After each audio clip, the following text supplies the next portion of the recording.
So editing your music video. First of all, upload all the footage you have taken to your hard drive. It is essential that you're not working from your downloads or your desktop, because if you move computers, you will not be able to access the files, and as a result, you will just have a load of errors on Premiere Pro Edit. So edit from your hard drive in this case, but make sure you have safely saved and correctly ejected your hard drive to avoid any corrupted files. Okay, so let's move on to Premiere Pro and get it open. Make sure that you start properly and add titles to your Premiere Pro document when opening. This will make it easier to find it later. Make sure that you don't just label it Untitled 1. Now you can see the full layout of Premiere Pro with all its different panels. Let's go through them just to make sure that you're all clear on what each of the panels do. Okay, the first one is the source monitor. This can be used to play back and preview individual clips. You can also use the source monitor to prepare clips before you add them to your sequence. In the source monitor, you can set in and out points, add markers, and specify how the clip will be added to your timeline. You can view clips on this monitor by dragging and dropping them into the source panel or by double clicking them in the bottom panel where your files are kept. The effect control panel. Special effects can be added to your video and audio clips on the timeline. Some effects, for example, can change the colour of your video to black and white. You might want to use this in your music video, while others add colour or even change the colour balance of an image. This can help stimulate a look of a film. The effect control panel allows you to edit effects that have been applied to your clips. To access these, you must select it in the timeline by clicking on it. If you do not have the clip selected, the panel will remain blank. You can also use the panel to access inherited motion, opacity and audio properties for your clip. So the program monitor. The program monitor is your live monitor. It is used to play back and preview only the clips on your timeline. This is what your final edit is going to look like. The project panel. Video editing is a non-destructive editing process because you do not edit the original content of your files. The project panel contains references to all your footage files, such as video, audio and images, that you have imported to Premiere Pro, in addition to the sequence titles and other supporting material you create in the application. This is why, when you don't have your original files on the computer that you're editing on, you will get that red file that comes up because it cannot locate your original file. The effects panel is where you can find all the video and audio effects and transitions that you can add to your timeline. You can place transitions such as dissolves, dip to black, page peels between your clips to allow you to transition from one clip to another. This might be really useful when you're making your music video.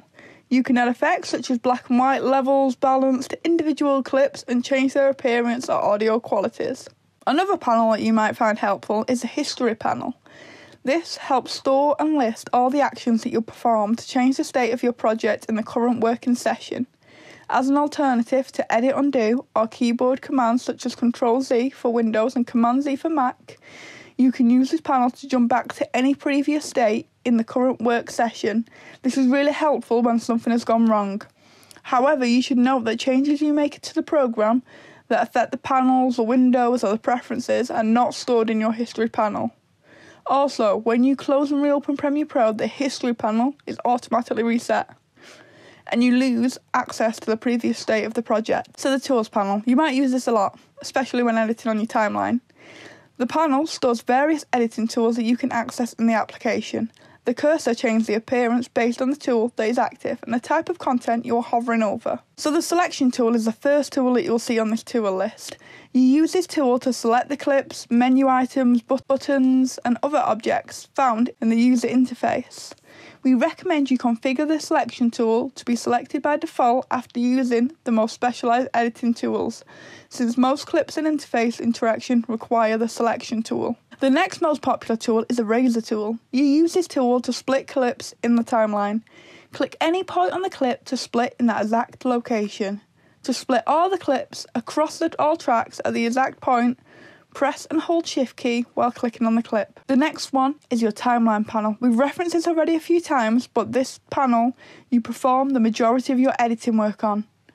It includes adding clips, positioning them, changing their properties. You can also use a timeline to add effects and transitions to the video and audio clips in your project.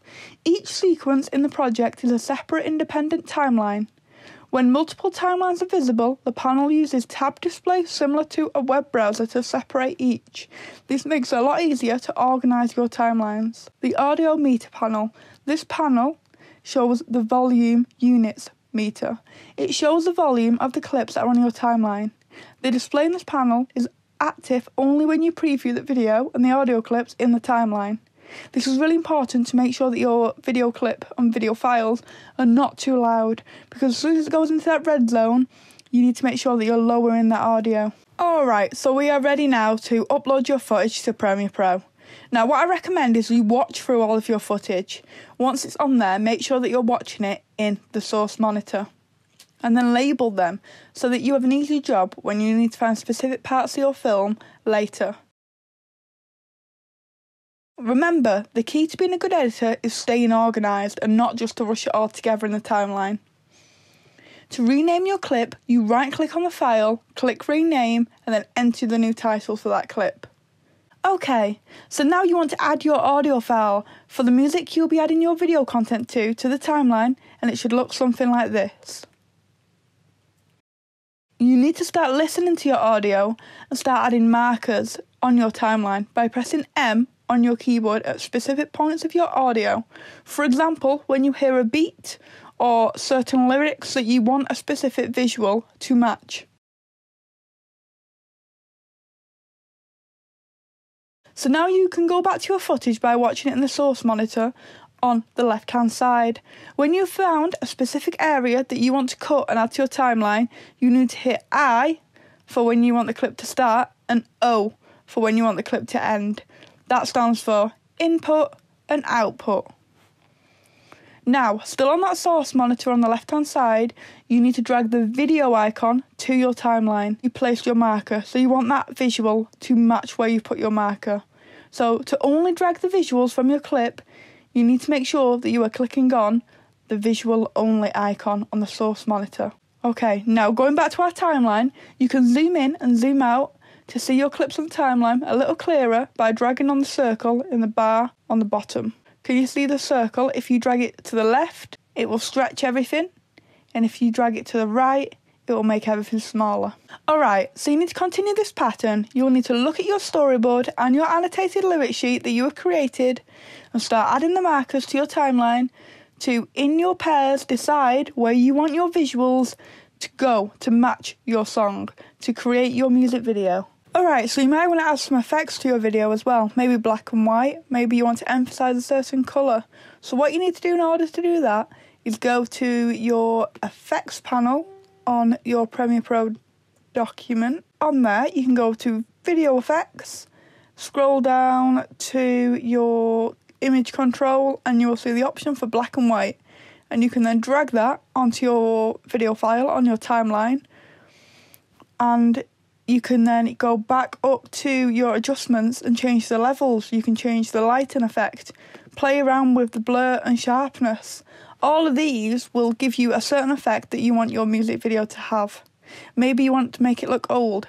Maybe you want there to be certain colours exaggerated, such as red, blue, yellow. Think about what they symbolise and how they can match the lyrics. Okay, I think we are ready to export our video.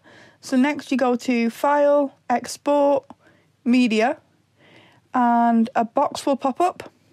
And you go to change the format to H.264. Go to your preset, which is below that, and change that one to high quality 1080p HD. You can scroll through your video to just check it's all there, it all looks right to me. Change your output name, make sure it's saving it to the correct location with the correct title. You can go on to use maximum render quality at the bottom and then hit export and your final video file will appear on your desktop. Make sure that you then save that to your hard drive because you need to make sure that you've got a backup. You don't want to lose your final video edit. Okay, well done guys if you've got that far and you've finished your edit.